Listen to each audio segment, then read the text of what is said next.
They found the wagon sunk half sideways in the mud at the edge of a frozen clearing, its wooden spokes splayed like broken ribs, its canvas roof torn open as if something had clawed its way out.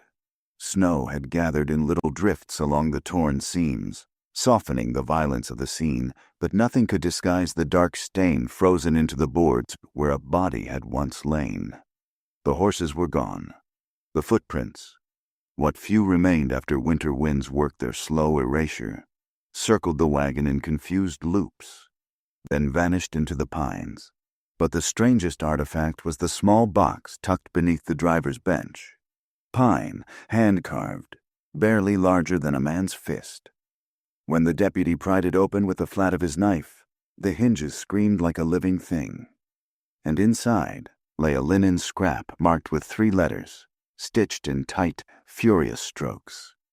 A.H.C. The deputy felt the weight of it immediately. Not the box, light as a bird's cage, but the history attached to those initials. He tucked the cloth back inside and snapped the lid shut, as though closing the mouth of a confession. The wind hissed against the clearing. Behind him, the sheriff muttered, "God help the Harper family, and God help the one who sowed that." By the time word reached the nearest town, rumors had outrun fact. Some said the box contained a piece of skin flayed from a young woman's palm. Others swore it held a charm used by runaway slaves to curse their pursuers.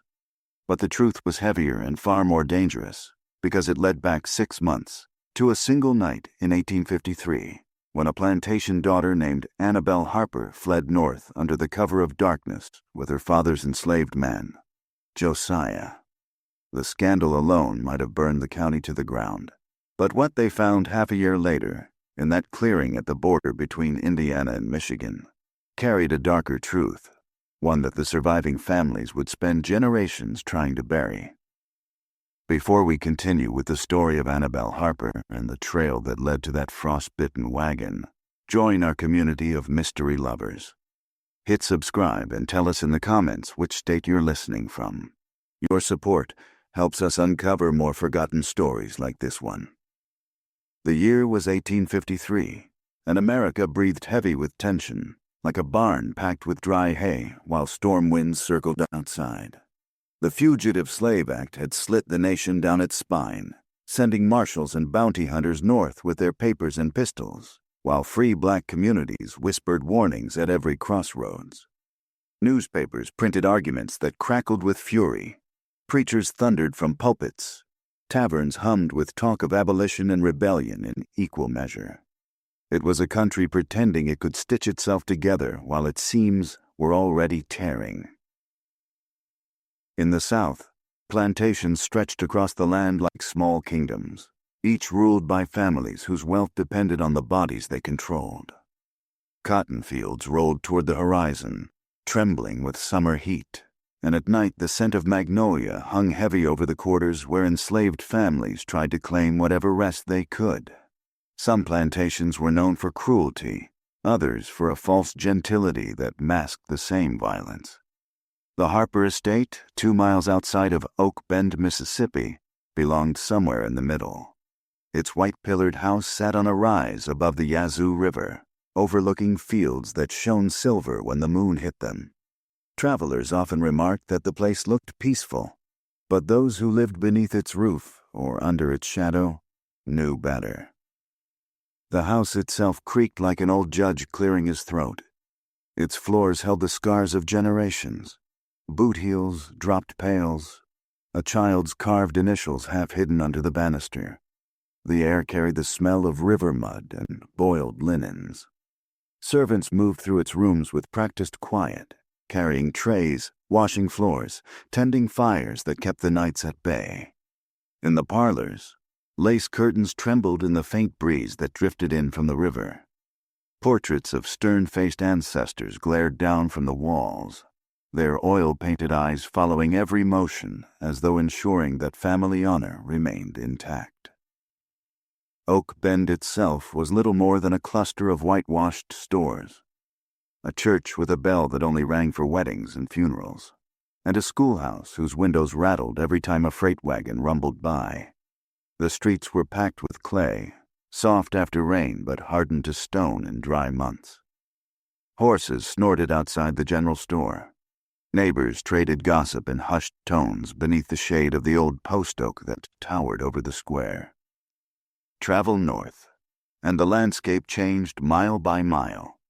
The lush southern fields gave way to rolling hills, then forests knit so tightly together that sunlight broke through only in thin, trembling blades. By the time one reached the Ohio River, the air tasted different, cooler, sharper, carrying the metallic scent of forging iron and the sweet smoke of wood-burning stoves. Northern towns bustled with a different kind of rhythm, factories buzzing beside canals, abolitionist meetings held in brick churches lit by rows of whale oil lamps. Yet fear traveled in both directions. Northern residents feared federal marshals prowling their streets, dragging fugitives back south. Southerners feared whispers of revolt and the invisible networks funneling enslaved people toward freedom. The country lived in a season of suspicion, and every decision had consequences. It was into this boiling tension that Annabel Harper had been born 19 years earlier. Her father, Silas Harper, ruled his estate with the quiet precision of a man who needed no raised voice to assert authority. His wife, Meredith, embodied the brittle gentility demanded of Southern ladies. They sent their daughter to finishing school in Natchez, dressed her in silks imported from New Orleans, and expected her future to align neatly with the expectations of her class, marriage, children, and the maintenance of the Harper legacy. But Annabel grew restless inside those expectations, restless enough that even the servants noticed.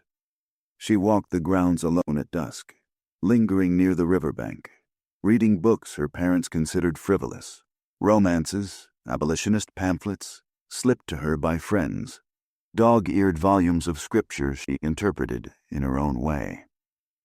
On the plantation, the enslaved community lived in a cluster of cabins shaded by cypress trees. Smoke curled from chimneys at dawn as families prepared for long days in the fields. The sound of singing rolled across the land, sometimes hymns, sometimes work chants, sometimes low, private melodies shared only among themselves. And it was in those cabins, 6 months before the wagon was discovered, that voices whispered of a strange alliance forming between the plantation master's daughter and a young man named Josiah. But all that would come later. In the months leading up to their disappearance, storms seemed to follow the Harpers. Rain hammered the fields, rotting nearly a quarter of the crop. A fever swept through the enslaved quarters, claiming 2 children. The overseer broke his leg in a riding accident and was replaced by a mean-spirited cousin whose cruelty stirred unrest.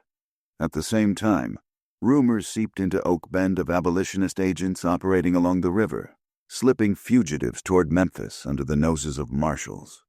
People began locking their doors at sundown, not out of fear of outlaws, but of ideas. Across the border, northern towns braced against the slow creep of winter. Snow crusted over the roofs, chimneys puffed like small factories, and ice thickened on ponds where children skated in shabby boots. Churches filled with sermons about moral duty, while taverns filled with arguments about what the law demanded versus what conscience required. Some shopkeepers hung up signs reading, "We obey the Fugitive Slave Act here." Others, defiant, left their windows unshuttered long into the night, a quiet signal for those fleeing northward. The world was tightening, pulling itself toward a conflict everyone sensed, but no one could yet name. And into that world stepped Annabel and Josiah, bound together by reasons no one fully understood at the time. Some said love, others said desperation. Others spoke of secrets buried deep on the Harper land, secrets that neither wealth nor prayer could keep hidden. But on the night they fled, the full moon spread itself across the fields, silvering the tops of the cotton plants like frost. Dogs barked in the distance. Lanterns glowed faintly behind plantation windows, and a borrowed horse carried 2 young souls away from the life they had known, toward a future that would twist itself into nightmare. 6 months later, all that remained was that half-sunk wagon, the frozen stain on the boards, and the small box containing the cloth bearing Annabel Harper's initials. It was enough to ignite fear across 3 counties, enough to draw federal attention, enough to keep the Harper family name whispered for generations. And yet it was only the beginning. They would later claim that Annabel Harper was no different from any other planter's daughter, another pale figure drifting through halls of privilege, corseted into obedience. But those who truly observed her, even in passing, sensed something restless beneath the well-polished surface. She was 19, slight of frame, yet carried herself with a posture that suggested both defiance and fragility. Her skin was the color of pressed ivory, her hair a deep chestnut that caught fire in the sun. But her eyes, those gray-blue eyes, rarely stayed still. They lingered too long on the horizon, or on people she was not meant to notice, or on thoughts she never shared. From childhood, Annabel displayed a strange, inward focus. While other girls in Natchez whispered about courtship and dances, she tucked herself into corners with books no one had given her permission to read. She once told a classmate, "If I were a bird, I'd fly north and never return." The classmate laughed, thinking it a joke, but Annabel's tone had been perfectly serious. Back on the Harper estate, she moved with a quiet intensity, drifting through the orchards, fingers brushing the bark of the pecan trees, as if listening for something beneath the surface. She had a habit of humming when she thought herself alone.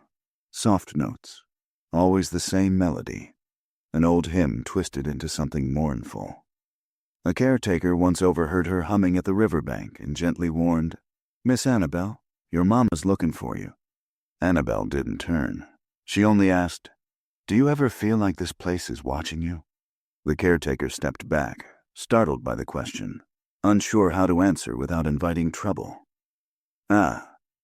Annabel adored neither the plantation lifestyle nor the rigid expectations her mother clung to. She fought against the social script written for her. When her father insisted she attend a Christmas ball in Jackson, she returned home before midnight, shoes muddy, muttering, "I can't breathe in those rooms." Her mother scolded her sharply, "You embarrass us, Annabel.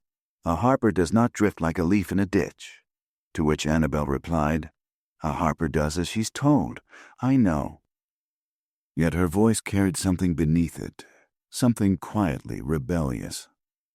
In those months before her disappearance, neighbors recalled seeing her often at dusk, lingering near the slave quarters with a basket of herbs or leftover bread, murmuring conversations no white daughter of a plantation household was expected to have. When confronted by her mother, Annabel calmly said, "I feel safer down there than up here." Her mother slapped her, not out of cruelty, but out of a fear so ingrained she could not name it. Annabel merely touched her cheek afterward and walked away. No one understood her, not until Josiah entered the story. Josiah was 24, tall, broad-shouldered, with a gait shaped by years of labor and a presence that unsettled people who expected enslaved men to walk bowed. His skin was a deep umber, his features sharp, his voice low and deliberate. Many in the quarters believed he would have been a preacher had circumstances allowed it. He carried scripture in his memory, songs in his chest, and anger in his bones. Anger carefully hidden to survive. Born on the Harper estate to a woman who died when he was 8, Josiah learned early how to navigate the shifting moods of white authority. But though he rarely spoke out of turn, his silence was not submission. It was observation. He watched everything: the overseer's habits, the plantation rhythms, the expressions of those around him. He noticed when people were hiding fear or sorrow or cruelty, and he noticed Annabel long before she ever noticed him. Their first true conversation happened at the well behind the cookhouse. Annabel had arrived with a bucket too heavy for her, hands trembling as she tried to haul it upward. The rope slipped, splashing her dress. She cursed under her breath, softly, but not softly enough. Josiah stepped forward, steadying the rope with one hand. "Allow me, miss," he said. Annabel, embarrassed, stepped back. "I can manage." Josiah raised the bucket effortlessly. "Your hands say otherwise." She bristled. "Are you mocking me?" "No, miss." His gaze was steady. "Just stating what's plain." Annabel studied him then, really looked at him. And something shifted. She didn't thank him, but she didn't leave. Instead, she asked, "What's your name?" "Josiah." "That means God supports, doesn't it?" Josiah blinked. Few white people ever spoke to him as though he owned a history, a meaning. "My mama said so." Annabel nodded, as if this confirmed something she'd suspected. "Well, thank you, Josiah." He watched her walk away, sunlight flickering through her hair. In the quarters that night, he sat quiet while the others talked over dinner. When someone nudged him, "You look like you've seen a ghost," Josiah only murmured, "Something's changin' on this land." Their second conversation came weeks later, after a summer storm had torn shingles from the kitchen roof. Annabel found him repairing one of the windows. She leaned against the porch railing as though she had simply happened upon him. "Do you ever think about leaving?" she asked abruptly.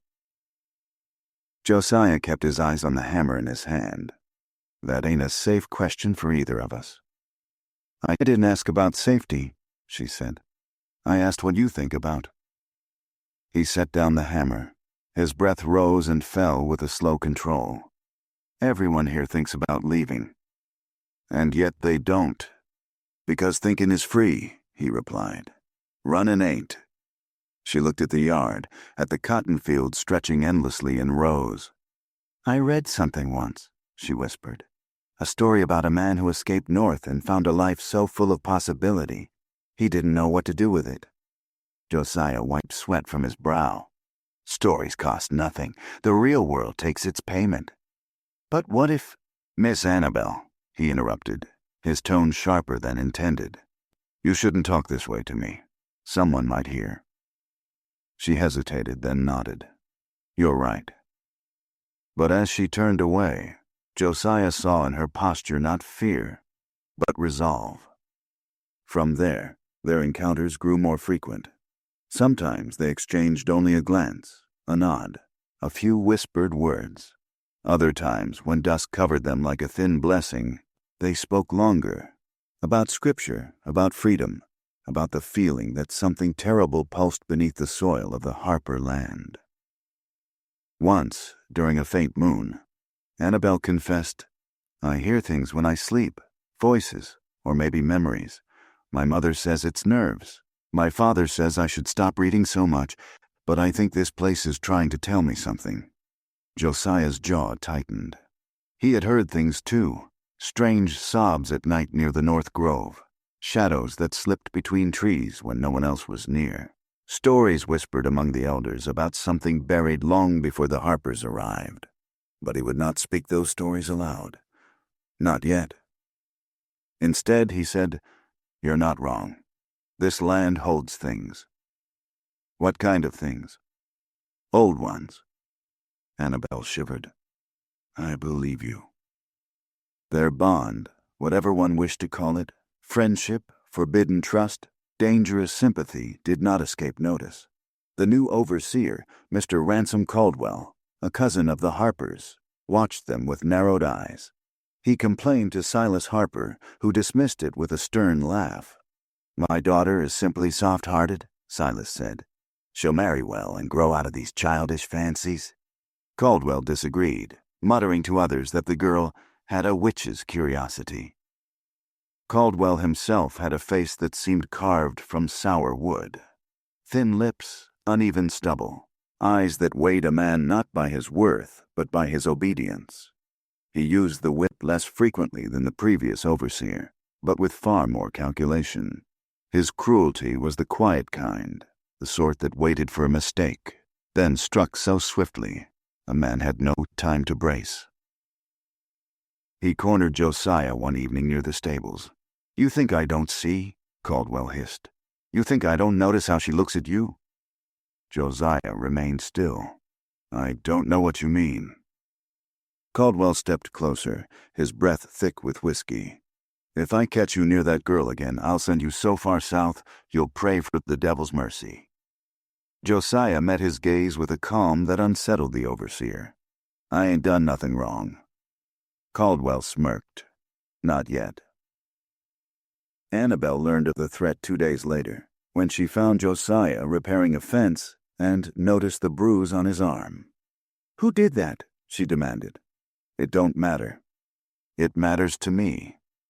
He paused, lowering his tools. "Caldwell don't want us talking." Annabel exhaled sharply. "My father will." "Your father ain't the one hauling me out in the night if Caldwell starts making claims." She looked at him then with a fear that bordered on desperation. "Josiah, I won't let anything happen to you." "You can't stop it," he said quietly. "Not here." That was when Annabel's resolve hardened into something immovable. Whatever doubts lingered in her mind evaporated like mist. She whispered, "Then we leave, both of us." Josiah's breath caught. "You don't know what you're saying. They'd hunt us from here to Canada." "Let them," she answered. "I won't stay on this land another year, not another month." Josiah shook his head. "Miss Annabel." "Please." Her voice cracked. "I can't survive here, and if I leave alone, I won't survive out there either, but together—" Her eyes held his with a desperate clarity. "Together." The idea settled between them like a living thing. Neither spoke the word love, though many would later insist that was the cause. But the truth was far more complicated. Their bond was forged not from romance alone, but from desperation, loneliness, shared fear, and a sense that fate itself had twisted their paths toward each other.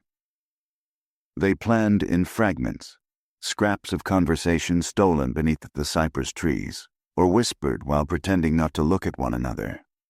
A borrowed horse, a map etched from memory, a path leading north toward Memphis, then beyond. Neither knew that something else watched them as they planned, something older than the Harper estate, older than Oak Bend, older than the chains that bound the land's labor. Something that stirred when they spoke of leaving, something that did not wish to be left behind. Josiah dreamed of shadows reaching for him. Annabel woke several nights gasping, fingernails bloodied from clawing at her own palms. And still they prepared. They believed they were running from the Harpers. They did not know they were running toward something far worse. The first sign arrived quietly, the way storms sometimes announce themselves not with thunder, but with a change in the air, an invisible shiver, a pressure behind the ribs. It was late August when Annabel began waking with dirt beneath her fingernails. At first she blamed the garden, the pecan grove, the orchard paths she walked to calm her nerves. But one morning she found soil packed so deeply beneath the nails that it hurt to wash it out. She stared at her hands, trembling slightly, and whispered, "I don't remember sleeping outside." Her mother, passing her in the hallway, paused long enough to notice the tremor. "You look pale as a ghost. Nightmares again?" Annabel simply nodded. She did not say the truth, that in the dreams she stood at the edge of the North Grove, staring at a shape half buried in the ground, something wrapped in canvas, something breathing. Nor did she mention the voices. They came in whispers at first, curling at the edge of her sleep like a draft slipping through a cracked window. She thought she heard a child one night humming a tune she couldn't place. Another night, a woman crying softly. One dawn she awoke certain someone had murmured her name from the corner of her room. "Annabel, come see, come see." But when she lit her lamp, the room was empty, the shadows so still they seemed carved from stone. Strange things stirred on the plantation grounds, too. People noticed. They always noticed before their masters did. An older woman in the quarters, Aunt Liddy, began spreading salt across her doorstep. When asked why, she said only, "Something walkin' these nights shouldn't be walkin'." A few men refused to sleep near the North Grove, claiming the trees whispered when the wind was still. Children woke screaming, insisting someone was tapping on the shutters. And yet the overseer Caldwell dismissed it all. "Superstitious talk," he spat. "The heat makes fools of people." But even Caldwell could not ignore the chickens found dead behind the smokehouse, their necks twisted clean though no predator had left tracks, nor the mule that refused to go near the western fence, braying and shaking so violently the stable boys had to blindfold it to lead it past, nor the odd prints found in the mud, too small for a bear, too wide for any human foot, arranged in erratic circling patterns. Still, it was the North Grove that frightened Josiah most. He had always avoided it when he could.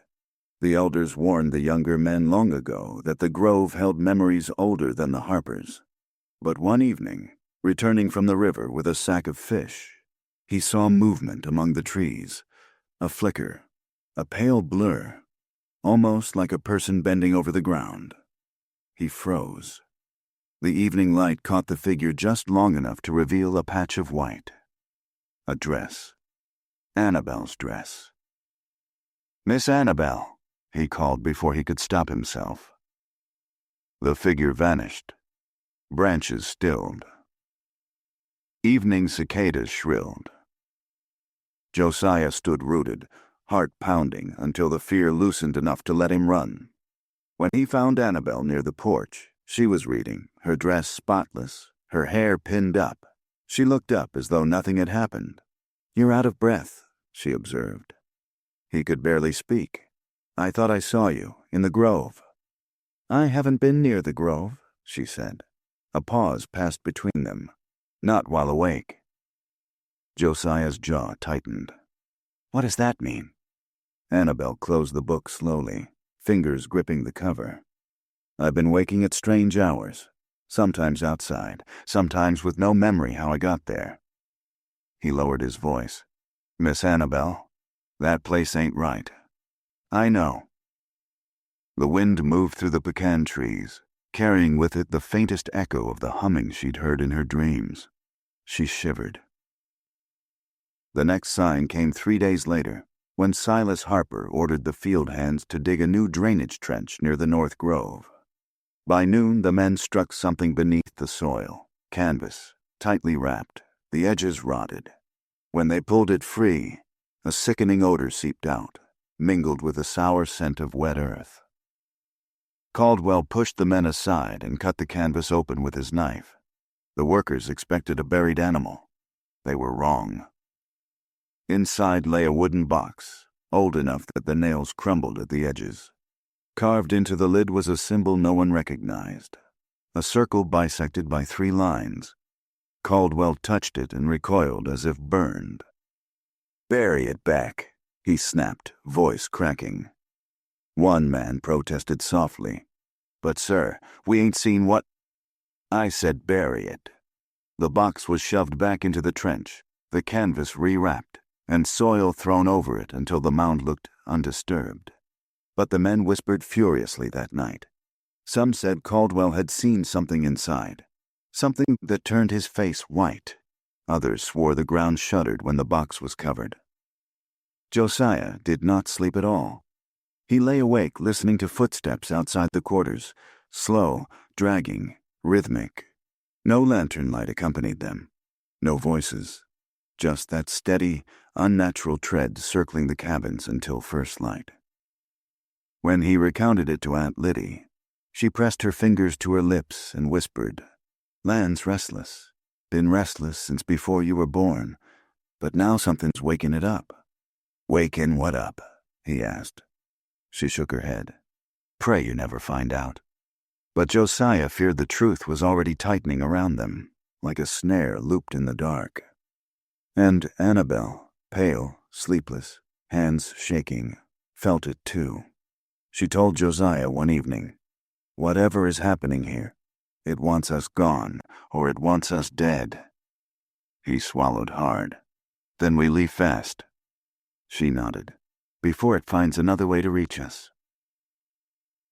Neither yet knew that something waited for them beyond the Harper land, and that what followed them north would be far worse than what they fled. The first sign arrived quietly, the way storms sometimes announce themselves not with thunder, but with a change in the air, an invisible shiver, a pressure behind the ribs. It was late August when Annabel began waking with dirt beneath her fingernails. At first she blamed the garden, the pecan grove, the orchard paths she walked to calm her nerves. But one morning she found soil packed so deeply beneath the nails that it hurt to wash it out. She stared at her hands, trembling slightly, and whispered, "I don't remember sleeping outside." Her mother, passing her in the hallway, paused long enough to notice the tremor. "You look pale as a ghost. Nightmares again?" Annabel simply nodded. She did not say the truth, that in the dreams she stood at the edge of the North Grove, staring at a shape half buried in the ground, something wrapped in canvas, something breathing. Nor did she mention the voices. They came in whispers at first, curling at the edge of her sleep like a draft slipping through a cracked window. She thought she heard a child one night, humming a tune she couldn't place. Another night, a woman crying softly. One dawn she awoke certain someone had murmured her name from the corner of her room. "Annabel, come see, come see." But when she lit her lamp, the room was empty, the shadows so still they seemed carved from stone. Strange things stirred on the plantation grounds, too. People noticed. They always noticed before their masters did. An older woman in the quarters, Aunt Liddy, began spreading salt across her doorstep. When asked why, she said only, "Something walking these nights shouldn't be walking." A few men refused to sleep near the North Grove, claiming the trees whispered when the wind was still. Children woke screaming, insisting someone was tapping on the shutters. And yet the overseer, Caldwell, dismissed it all. "Superstitious talk," he spat. "The heat makes fools of people." But even Caldwell could not ignore the chickens found dead behind the smokehouse, their necks twisted clean though no predator had left tracks, nor the mule that refused to go near the western fence, braying and shaking so violently the stable boys had to blindfold it to lead it past, nor the odd prints found in the mud, too small for a bear, too wide for any human foot, arranged in erratic circling patterns. Still, it was the North Grove that frightened Josiah most. He had always avoided it when he could. The elders warned the younger men long ago that the grove held memories older than the Harpers. But one evening, returning from the river with a sack of fish, he saw movement among the trees. A flicker, a pale blur, almost like a person bending over the ground. He froze. The evening light caught the figure just long enough to reveal a patch of white. A dress. Annabel's dress. "Miss Annabel," he called before he could stop himself. The figure vanished. Branches stilled. Evening cicadas shrilled. Josiah stood rooted, heart pounding, until the fear loosened enough to let him run. When he found Annabel near the porch, she was reading, her dress spotless, her hair pinned up. She looked up as though nothing had happened. "You're out of breath," she observed. He could barely speak. "I thought I saw you, in the grove." "I haven't been near the grove," she said. A pause passed between them. "Not while awake." Josiah's jaw tightened. "What does that mean?" Annabel closed the book slowly, fingers gripping the cover. "I've been waking at strange hours, sometimes outside, sometimes with no memory how I got there." He lowered his voice. "Miss Annabel, that place ain't right." "I know." The wind moved through the pecan trees, carrying with it the faintest echo of the humming she'd heard in her dreams. She shivered. The next sign came 3 days later, when Silas Harper ordered the field hands to dig a new drainage trench near the North Grove. By noon, the men struck something beneath the soil, canvas, tightly wrapped, the edges rotted. When they pulled it free, A sickening odor seeped out, mingled with the sour scent of wet earth. Caldwell pushed the men aside and cut the canvas open with his knife. The workers expected a buried animal. They were wrong. Inside lay a wooden box, old enough that the nails crumbled at the edges. Carved into the lid was a symbol no one recognized, a circle bisected by 3 lines. Caldwell touched it and recoiled as if burned. "Bury it back," he snapped, voice cracking. One man protested softly. "But sir, we ain't seen what—" "I said bury it." The box was shoved back into the trench, the canvas rewrapped, and soil thrown over it until the mound looked undisturbed. But the men whispered furiously that night. Some said Caldwell had seen something inside, something that turned his face white. Others swore the ground shuddered when the box was covered. Josiah did not sleep at all. He lay awake, listening to footsteps outside the quarters, slow, dragging, rhythmic. No lantern light accompanied them, no voices. Just that steady, unnatural tread circling the cabins until first light. When he recounted it to Aunt Liddy, she pressed her fingers to her lips and whispered, "Land's restless. Been restless since before you were born. But now something's waking it up." "Waking what up?" he asked. She shook her head. "Pray you never find out." But Josiah feared the truth was already tightening around them, like a snare looped in the dark. And Annabel, pale, sleepless, hands shaking, felt it too. She told Josiah one evening, "Whatever is happening here, it wants us gone, or it wants us dead." He swallowed hard. "Then we leave fast." She nodded. "Before it finds another way to reach us." Neither yet knew that something waited for them beyond the Harper land, and that what followed them north would be far worse than what they fled. Continue prompt needed for next section. You said, next. ChatGPT said, below is section 4 escalation suspicion. Approximately 2,200 words, immersive narration only. Ends with required tag. The night Annabel and Josiah fled the Harper plantation, the cicadas fell silent. It was subtle at first, a thinning of sound, like breath held too long. Then the silence deepened until it pressed against their ears, heavy and unnatural. Even the dogs seemed aware of it. One barked twice, sharply, then whimpered and retreated under the porch. Annabel tightened her cloak. Josiah cinched the saddle straps. Neither spoke a farewell to the land behind them. Neither dared. The horse snorted, stamping nervously as though sensing something unseen. Josiah leaned close, whispered, "Easy now," and swung Annabel up onto the saddle before mounting behind her. When they turned the horse toward the river road, Annabel felt the sudden urge to look back one last time. She resisted, but the feeling crept up her spine like a cold finger. She twisted slightly. Something stood in the tree line. A tall figure, no, not tall, stretched, its outline pale against the darkness. She blinked. It vanished. Josiah's hand tightened around her waist. "What is it?" "Nothing," she whispered. "Just shadows." But she did not believe herself. They rode hard beneath a moon smothered by clouds, their breath visible in pale streaks as they crossed the land that had shaped them both into something neither wished to remain. Behind them, the Harper servants would not discover their absence until dawn. And when they did, the search would begin with anger, then shift into something else, fear, embarrassment, and a frantic attempt to control the narrative before it spread beyond Oak Bend.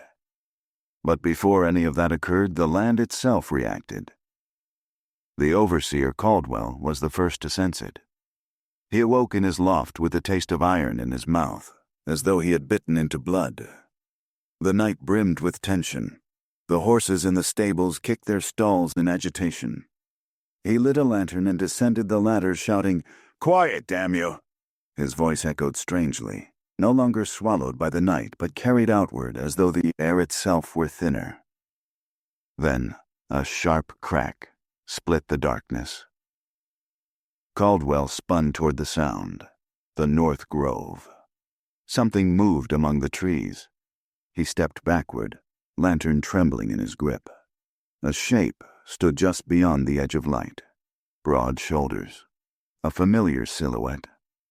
"Harper," Caldwell shouted. "That you?" The shape did not move. Caldwell raised the lantern. Its flame flickered wildly. For a split second the light reached far enough to touch the figure's face. It was not Silas Harper. Caldwell staggered. The lantern fell, shattering, flame sputtering into darkness. By the time he fumbled for a match, the figure was gone. He did not sleep the rest of the night. At dawn, as the household realized Annabel and Josiah were missing, Caldwell said nothing about the figure in the grove. Not to Silas, not to the field hands, not even to himself. Instead, he focused on the scandal that now thrummed through the estate like a fever. Silas Harper sat in his study, white-knuckled hands gripping the edge of his desk. His wife, Meredith, paced behind him, breath shallow.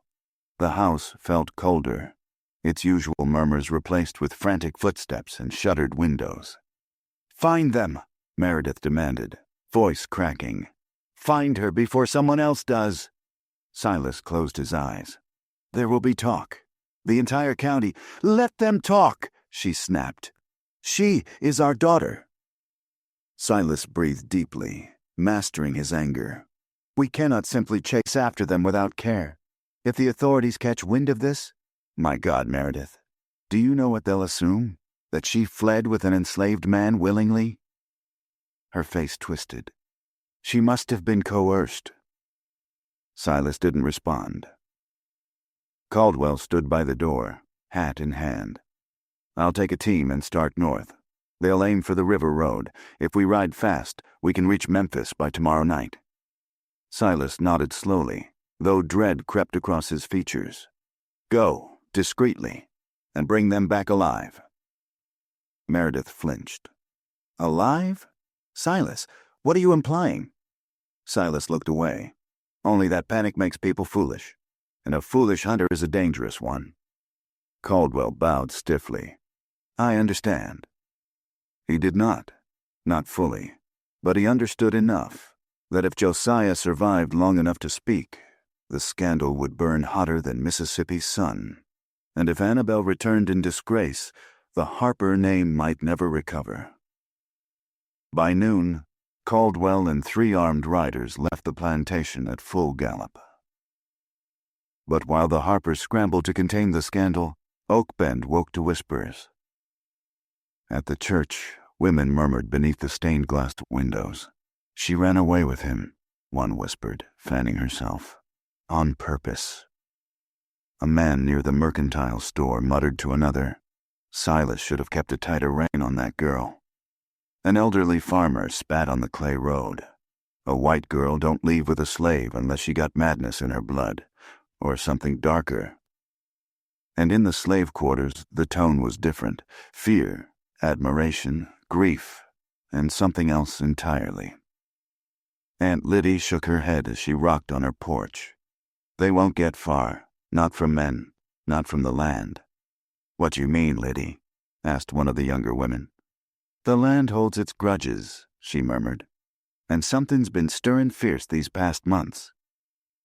3 days later, a traveling preacher stopped in Oak Bend, claiming he had seen a pale, thin girl and a tall colored man crossing the ferry at Wolf River.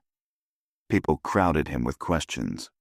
He described Annabel's haunted expression, Josiah's determined posture, the way the girl clung to his coat as if afraid the river might swallow her. Meredith Harper fainted upon hearing it. But as the rumor spread outward, it carried other shadows with it. For alongside the preacher's story came a far stranger report, told by a ferryman who swore he had seen something following the pair. He described it in hushed tones to the tavern keeper, who later repeated it to the sheriff. "A shape," the ferryman insisted. "Could have been a wolf, I suppose, but it walked like a man. Stood at the tree line watching 'em board my raft. Eyes like embers. Didn't blink once. "Been drinking, have you?" the sheriff asked. The ferryman's hands shook. "Sir, I know what I saw." The sheriff dismissed him. But that night he locked his doors and checked them twice. Days passed, then a week. Caldwell and his riders sent one telegram from Memphis. Tracking north, sign of female sightings, man unconfirmed. But nothing after. By the second week, the rumors contorted themselves into near fantasy.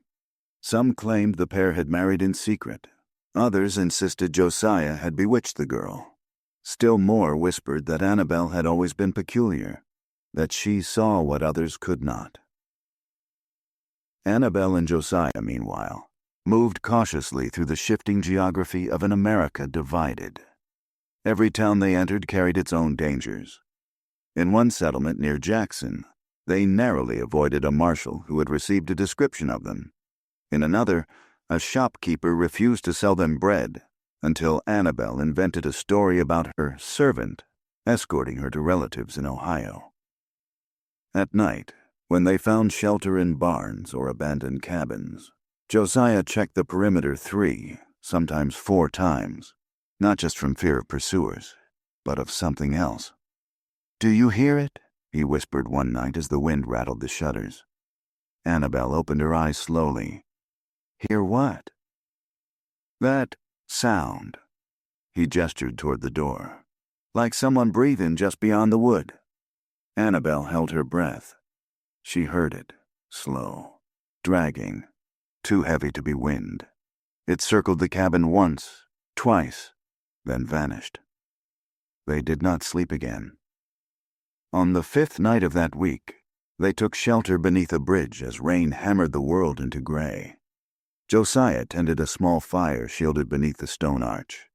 Annabel sat close, shivering in her damp cloak. The river swelled angrily beside them. "Do you think they're still following us?" she asked. Josiah stared into the flames.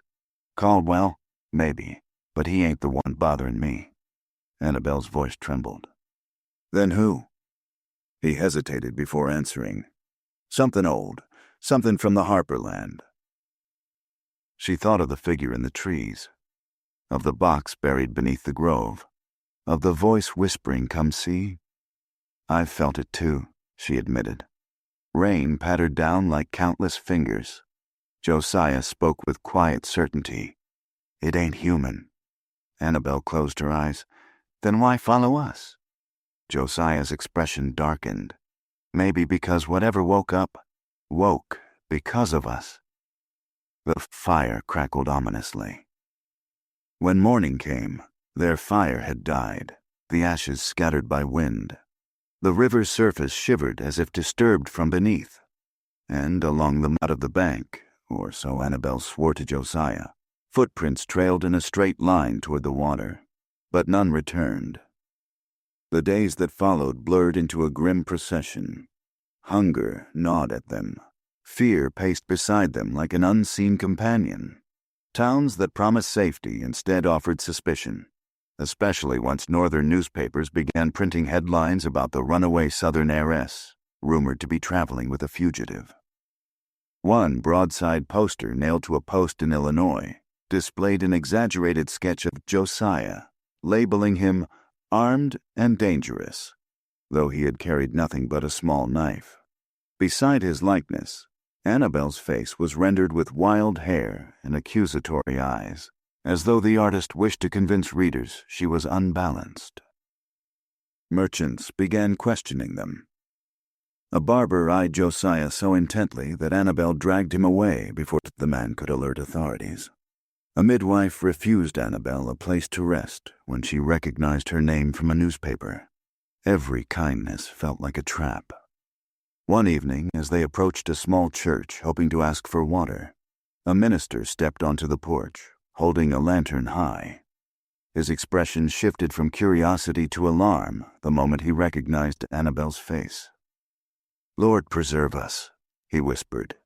"You're the girl from the papers." Annabel tried to speak, but the minister raised a trembling hand. "I cannot aid you. The sheriff sent word days ago. There's talk you were bewitched." Josiah stepped forward. "Sir, we ain't here for trouble." The minister stumbled backward.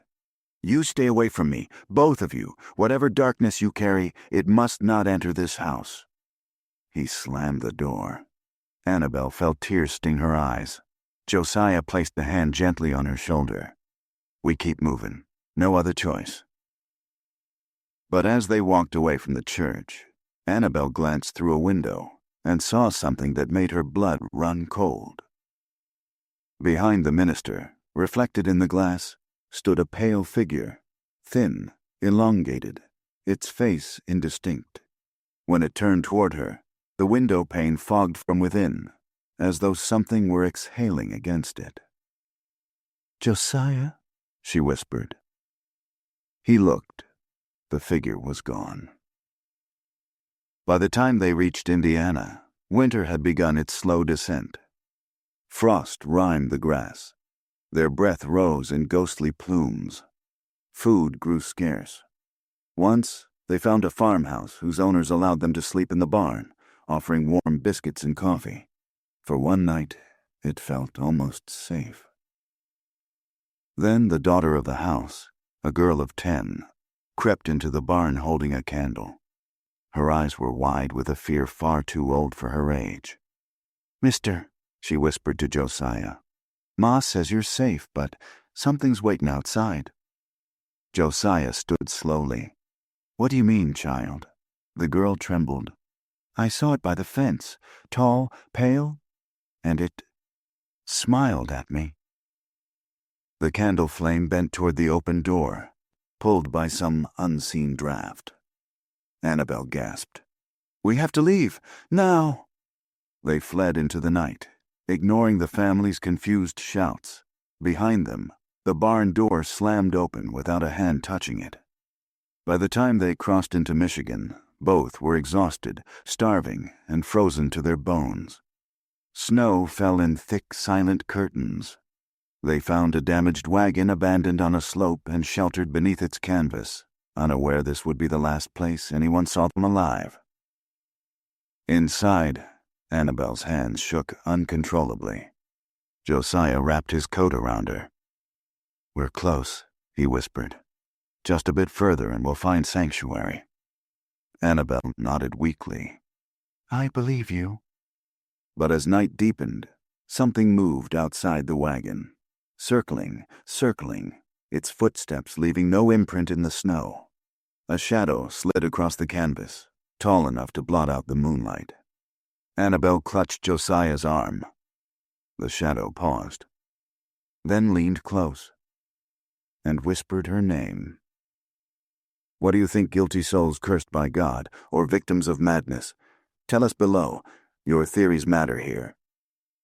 Snow muffled everything, even fear. It fell in thick, sound-swallowing sheets that turned the forest into a cathedral of white, each branch bowing beneath winter's weight. Inside the broken wagon, Annabel and Josiah pressed close for warmth, their breath fogging the air, until it felt as though the small space were shrinking around them. Hours passed, slow, heavy, indistinguishable. The cold was no longer a sensation but a presence, a thing with fingers, creeping beneath their clothes. Josiah shifted, trying to block the draft cutting through a tear in the canvas. Annabel's head rested weakly against his shoulder. "Stay awake," he murmured. "I'm trying," she whispered. He rubbed her arms, trying to coax warmth back into them. "Sun'll rise soon." But the night held its breath, as if refusing to let the dawn come. A soft crunch sounded outside. Josiah froze. Another. Then a third, slow, deliberate, circling the wagon as though some unseen predator were studying it. Josiah reached instinctively for the small knife tucked into his boot, though he knew it would mean little against whatever walked without leaving tracks. Annabel lifted her head. Her eyes were sunken, feverish, yet suddenly focused. "Do you hear it?" Josiah swallowed. Yes. What is it? He hesitated. Something that shouldn't be. Annabel pressed her trembling hands to her ears. It's whispering again. Josiah listened. At first he heard only wind brushing past the canvas. Then something else, so faint it might have been imagined. A voice, soft, familiar. Annabel. The blood drained from her face. It knows my name. Josiah tightened his grip on the knife. You stay behind me. The voice breathed through the seams of the wagon like smoke slipping beneath a door. Come see. Annabel clutched Josiah's sleeve. That's what it said at the plantation. He nodded grimly. I know. Then, slowly, the canvas above them began to sag inward, as though a weight pressed against it from outside. Snow cascaded off the roof. A long shadow stretched across the torn fabric, bending light in a way no human shape could. Josiah pushed Annabel behind him. The pressure increased. Then, silence. The shadow vanished. Josiah dared a breath. Maybe it's gone. But Annabel shook her head. No, she whispered. It's waiting. The wind shifted. A faint thumping sound began, first distant, then closer, like a heartbeat echoing through the trees. Thump, thump, thump. Josiah's chest tightened. What in God's name? Annabel's eyes went wide with terror. That's not the wind. That's the grove. Josiah stared at her. What? The heart of it, she whispered. The thing beneath the earth. The thing we woke when we talked about leaving. The thumping grew louder, more deliberate, pulsing through the ground beneath them. Snow trembled. The wagon shuddered. Josiah grabbed Annabel's shoulders, forcing her to focus. Miss Annabel, what did you see in those dreams? Tell me. She trembled violently. A body in the earth, she whispered. Wrapped in canvas, breathing, even though it shouldn't. Josiah's skin crawled. They buried someone in that grove long before we were born. Someone that wasn't meant to rest. Annabel closed her eyes. A child? She whispered. I think it was a child. The thumping abruptly stopped. A new sound replaced it. Scratching. Soft at first, then harder. Something dragged its fingers along the wagon's wooden frame, tracing circles. Snow fell through the torn canvas as the shape moved above them, scraping lines that sounded almost like words. Annabel squeezed her eyes shut. Make it stop.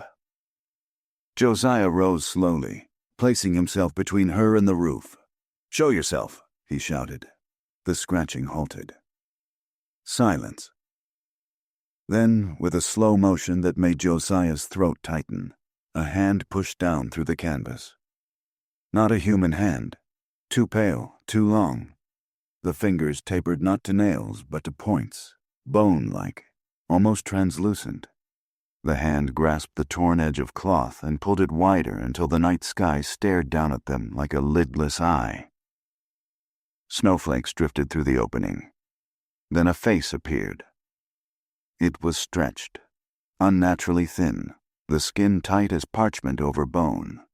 The eyes were hollowed pits, sinking inward as though whatever lay behind them had been sucked out long ago. Yet something glowed faintly within those pits, a dim ember, a spark of animation. Annabel's mouth opened in a silent scream. Josiah thrust the knife upward. The blade struck the face, but instead of piercing it, the metal passed through as though slicing fog. The figure recoiled slightly, not in pain, but in curiosity, tilting its head like a crow examining a shiny object. Josiah's breath shook. Lord have mercy. The creature leaned closer and spoke. Its voice was a layered thing, multiple tones braided together, like a chorus whispering from inside a well. You took what was mine. Josiah stepped backward, pulling Annabel with him. We ain't taking nothin'. The creature ignored him. She called for me, in the earth, in the dark. She called, and I woke. Annabel's legs buckled. Josiah caught her, but she stared at the creature with a strange, awful recognition. "The child," she whispered. "You mean the child buried there?" The creature's hollow eyes flickered. Silence. Its arm extended, reaching for her. Snow hissed as it touched the air around them, the flakes melting as though from heat. Josiah swung the knife again, shouting, "Stay back!" This time the creature's hand closed around the blade. Closed through it. The metal blackened, crumbled, and fell apart in ash. Josiah stared, horrified. The creature lowered its face toward Annabel. "You belong to the land, and the land belongs to me." Annabel shook her head violently. No, I don't."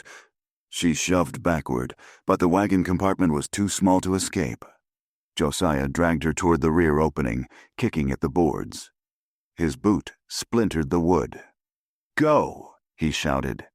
She crawled through the gap. Josiah followed, but the creature's hand shot down, gripping his ankle with a force that numbed his leg instantly. He screamed, twisting, kicking, slamming his fist against the creature's arm. His blows passed through as though striking smoke. Annabel scrambled in the snow outside, sobbing. "Josiah, come on!" He looked at her, eyes wide, fearful, determined. "Run!" he gasped. "Run, Annabel!" "No! Run!" With a burst of strength fueled by terror, Josiah twisted and tore free. His boot remained in the creature's grasp. He tumbled into the snow beside Annabel. They fled into the trees. The forest swallowed them instantly, branches whipping their faces, snow rising to their shins, breath burning in their throats. The cold cut like knives, but adrenaline drove them faster than they had ever run. Behind them came no footsteps, only a sound like wind passing through hollow bones. "Freeze!" A hiss, a whisper, a summons. Annabel stumbled, falling to her knees. "I can't." Josiah hauled her up. "You got to." But then he froze. Ahead, through the murk of snow, a faint lantern glowed. Josiah's chest tightened. Someone's there. The light bobbed, a steady, rhythmic motion. Not the erratic flare of a traveler, not the sweeping search of a hunter. A slow sway, as though someone held it from the end of a long rope. Annabel stepped backward. "Josiah, I don't think that's—" A voice drifted toward them. Human, male, calm. "Annabel Harper." She stiffened. Josiah drew her behind him.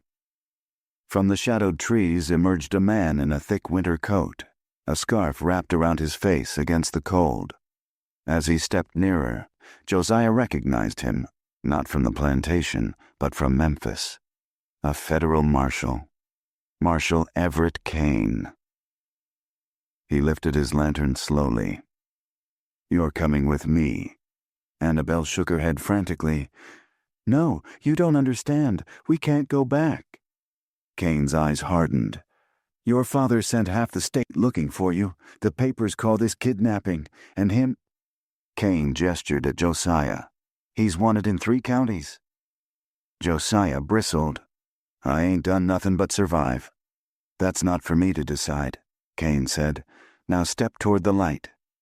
But as he spoke, a branch snapped behind him. Kane turned. The forest had grown unnaturally still. "Who's there?" he barked. No answer. Then the lantern flickered. Kane lifted it higher. A pale shape drifted between the trees, visible only when the flame brightened, disappearing when it dimmed. Kane squinted. What in blazes? The figure stepped into the lantern's glow. And Kane's breath ripped from his lungs. "What? What are you?" The creature tilted its head. Josiah seized Annabel's wrist. "Go, now!" They ran again, snow kicking up behind them like smoke. Cain shouted after them, "Stop! Stop!" But his voice dissolved into a scream. Josiah did not look back. Annabel did. She saw Cain lifted from the ground, suspended like a rag doll. His lantern fell, extinguishing in the snow. The creature's face hovered inches from his, as if studying him. Then, with a motion too fast for human eyes, the creature plunged its hand into Cain's chest. Cain's scream choked into silence. The forest swallowed the sound. Annabel stumbled, gagging. Josiah held her upright. "Don't look. Keep moving." But the creature was not busy for long. A new thumping sound began, louder than before. Not from beneath the earth, from the trees. Above them. The creature moved through the branches like a spider, limbs bending at impossible angles, pale skin blending with the snow. Its movements made no sound. Josiah shoved Annabel forward. "There's a clearing ahead." They burst into it, wide, open, the moon illuminating a frozen pond. But open meant exposed. Annabel gasped. "We're trapped." Josiah spun, searching desperately. His breath caught. A small cabin stood at the far edge of the clearing. Smoke drifted faintly from its chimney. "Come on," he shouted. They ran, slipping on the ice, snow blinding them. The cabin door loomed nearer, old wood, iron latch, almost salvation. Josiah banged on it. "Open! Please open!" A voice inside shouted, "Who's there?" "Please!" Annabel sobbed. "Help us!" The latch lifted. An old man with a shotgun peered out. "What the devil?" Josiah pushed Annabel inside. "Close it! Close it!" The man hesitated just long enough to see the creature drop from the trees and stand at the clearing's edge. He slammed the door, threw the bolt, then backed away, crossing himself. "What is that?" he whispered. Josiah leaned against the door, chest heaving. "Something that followed us from Mississippi." Annabel collapsed to the floor, sobbing. The old man pointed the shotgun at the door. "It ain't coming in here." A slow, deliberate knock answered him. 3 taps. Then silence. Then a voice. The creature's voice, multi-layered, shifting like wind across glass. "Annabel." The old man's hands shook so violently, he nearly dropped the gun. "Lord, preserve us." Josiah knelt beside Annabel. "Look at me. Stay with me." Annabel's lips trembled. "It wants me." The creature scratched gently at the wood. "You called me, you woke me, you freed me, and now you are mine." Annabel shook her head violently. "I didn't call you. I didn't." Josiah grabbed her face gently. "Listen to me. You didn't call it. It used you. It used your dreams." The knocking grew louder. The door shuddered. Then the walls. Snow fell from the rafters as the cabin trembled under the creature's weight. The old man fired a blast through the door. The recoil nearly toppled him. Silence followed. Then a whisper behind them. "Why do you run from home?" The creature was inside. It stood in the corner, pale against the shadows, as though it had poured itself through the cracks in the walls. The old man screamed. Josiah surged to his feet, dragging Annabel behind him. The creature moved toward them, slow, graceful, inevitable. Annabel's breath came in gasps. "Josiah!" He pulled her close. "If it wants you, it gotta go through me." The creature extended its hand. Josiah shielded her. For a moment, everything stopped. Then, something inside Annabel snapped. She stepped forward.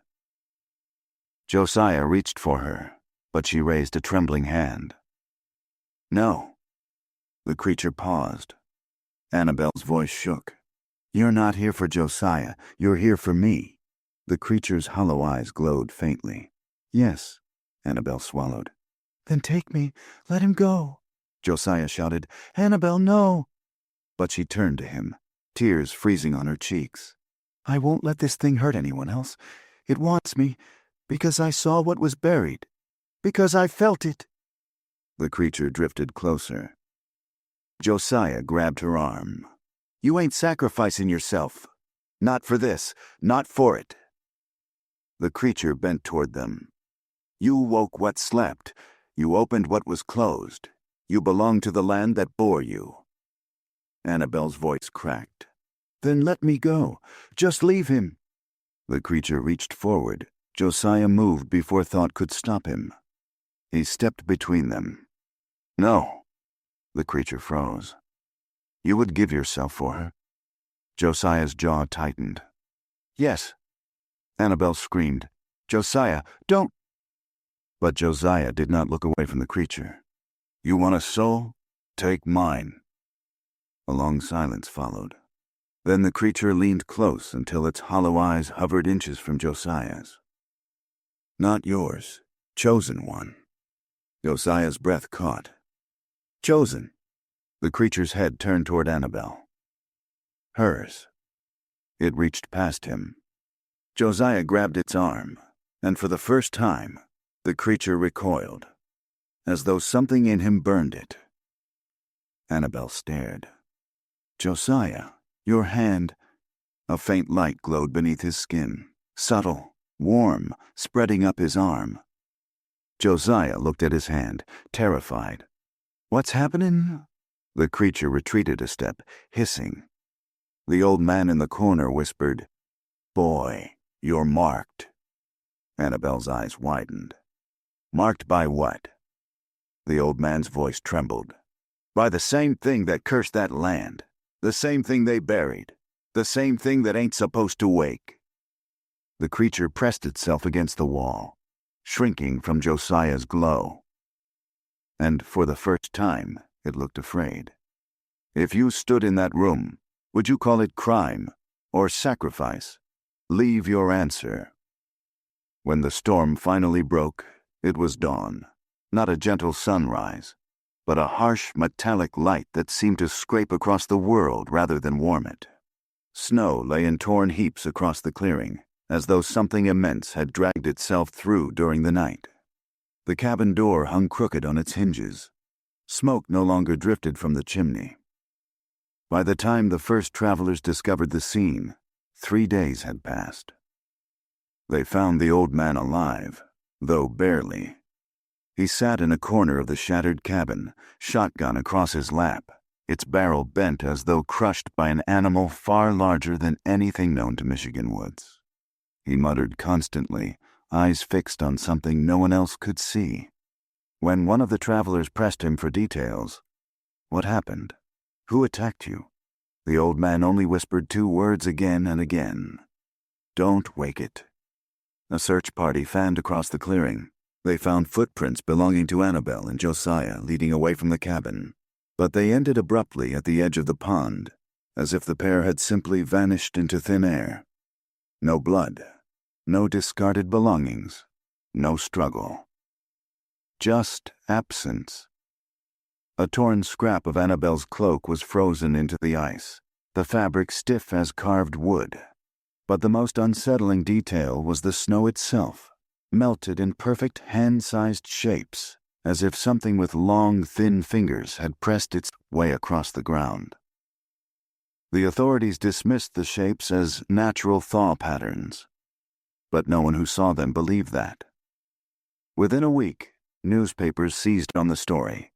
The Detroit Free Press ran a headline: "Runaway Heiress and Fugitive Vanish in Michigan Wilderness, Foul Play or Folk Curse." The article speculated wildly. Perhaps they drowned trying to cross the pond. Perhaps vigilantes caught them.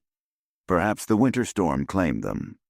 But the reporter included a chilling sentence attributed to unnamed locals. Some say they were taken by something that followed them from the south. Southern papers reacted differently. The Natchez Courier declared, "Harper girl presumed dead abductor at large." The publication insisted Josiah had manipulated Annabel, citing the surviving broadside posters as proof. They printed an embellished sketch portraying him with monstrous features, as though trying to anchor public sentiment toward a single narrative. But truth leaked through the cracks. A Unionist newspaper in Ohio interviewed a ferryman who swore that a strange presence trailed the pair across the Wolf River. His testimony was ridiculed until a second ferryman repeated a similar claim. Then a third. All described glowing eyes in the tree line. All described a tall, pale figure that never quite stepped into full view. Skeptics mocked them. Believers whispered. And the story grew. Back in Mississippi, the Harper estate slid into quiet ruin. Silas Harper stopped attending church. Meredith Harper rarely left her room. Servants claimed she sleepwalked at night, wandering the halls murmuring, "She's still calling, she's still calling." Silas dismissed the reports, but he aged 10 years in a matter of months. Done. Caldwell, the overseer, returned weeks after the disappearance, but not as he left. His horse arrived riderless at the Harper gate. Caldwell followed hours later on foot, clothes shredded, skin frostbitten, eyes sunken to the point of madness. He collapsed at the threshold, babbling, It found us in the trees." Silas demanded he explain himself. Caldwell only screamed. He died in fever 3 days later. Silas buried him without ceremony. Rumors spread that the land itself had turned against the Harpers. Crop yields failed. 2 workers quit after claiming they heard a child crying beneath the roots of the North Grove. Aunt Liddy left the plantation entirely, telling the others, "The grave ain't closed, the dead ain't done." The Harpers tried to quiet the whispers, but word had already traveled far beyond Mississippi. Abolitionist newspapers began writing about the estate's unholy past, connecting the strange happenings to older stories. Legends of a burial ground predating the plantation, of a child laid to rest improperly, of settlers who vanished near that same grove decades earlier. Preachers in Tennessee began referencing the case in sermons, calling it a warning from God about the sins of bondage. Southern ministers countered with their own interpretation, calling it devilish interference meant to divide the righteous. Neither side understood what they were invoking. In Michigan, the area around the clearing gained an unsettling reputation. Hunters avoided it. Woodsmen swore they heard whispers when the wind was still. One man claimed he saw a pale figure reflected in the frozen pond, though nothing stood behind him. Another reported finding long, narrow impressions in the snow, finger marks, not footprints. The county sheriff ordered the cabin burned, calling it a hazard attracting superstitious fools. But when the men approached with torches, the cabin's door slammed shut on its own. One of the men dropped his torch and refused to return. The sheriff eventually succeeded in having the structure dismantled, but the workers each quit afterward, claiming they heard knocking from inside the walls even after the cabin lay in pieces. The clearing was left empty. Grass never grew there again. Years later, after the Civil War, after emancipation, after the world reshaped itself with fire and blood, an elderly woodsman discovered a strange object beneath a tangle of roots near the same clearing. It was a small wooden box carved with a symbol, a circle crossed by 3 lines. The same as the box buried in the Harper Grove. Inside it lay a strip of linen embroidered with 3 initials. AHC.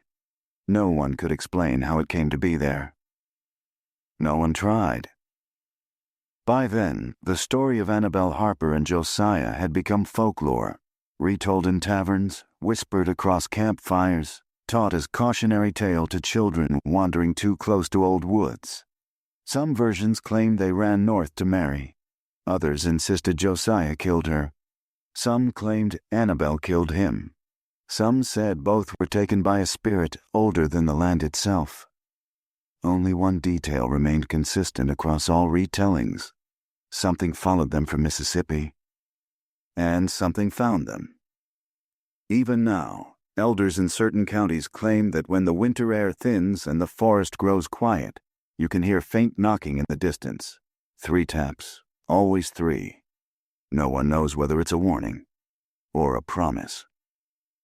The story of Annabel Harper and Josiah was never resolved, not in court records, not in church ledgers, not in the brittle pages of the newspapers that fed on their scandal. What truly happened in those final hours? What walked the snow behind them? What whispered from the dark groves of Mississippi? What reached into the cabin and marked their fates? Remains suspended between testimony and terror. But their disappearance left a bruise on every place their footsteps touched. A quiet reminder that some histories refuse to stay buried, and that the land itself sometimes remembers what people try to forget. So what do you believe? Were Annabel and Josiah claimed by a force older than the Harpers?